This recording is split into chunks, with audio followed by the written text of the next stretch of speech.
I'm Narayan from Willow Beats, and you're watching Speaker TV.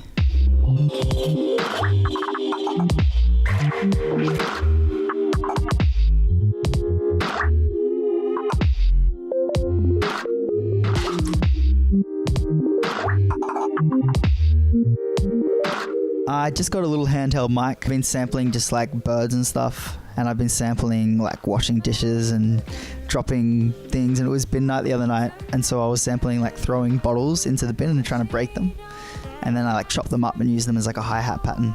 It's pretty fun. Since our last EP was when we first started doing it, we were adding in like droplets. Like I recorded myself in the bath just splashing around, and then use those to make like some snares and some kind of percussive stuff.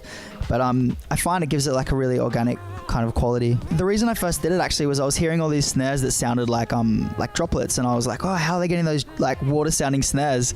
And I was like, well, maybe I should just try to use water, and it kind of worked. You realize my love has touched everyone once or twice. We've been making music for a long time. I've been very close to her since she was born. Our families were like traveling around at that time, and we were in the States, and then we're in Singapore, and we're in a lot of different places. So she was like kind of one of my only like actual kind of friends that for long periods of time, because we were moving around so much. I feel like we've always just kind of had a connection. I was actually studying guitar at university, and I broke my wrist in my second year, so I had to find some kind of other outlet. And that's when I started getting into like making beats and electronic stuff. I bought a microphone and I was making this beat, and I was like, Kayani, you should just sing some lyrics over the top. And so she was just kind of like just singing like anything, and then I kind of started chopping it up and I made a song out of it, and then we really liked it, and so we just kind of kept making songs.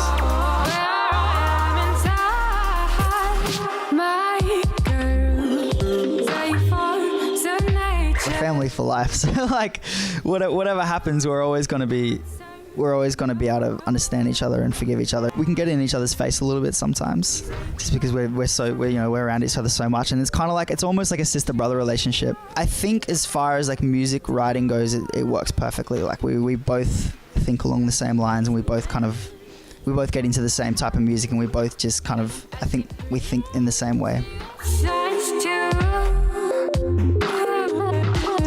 Oh my dear, it becomes crystal clear. With every grasp, she evades. It's only hate with me. One of my best friend's sisters is just getting into directing. She's been doing stuff for Foxtel for 5 years, mostly just kind of editing, and she just started getting into directing, and she came to a show of ours and really liked our music, and she said to us, hey, do you want me to do a video clip for you? And we were like, yeah. And then like we were like, oh yeah, probably never happen.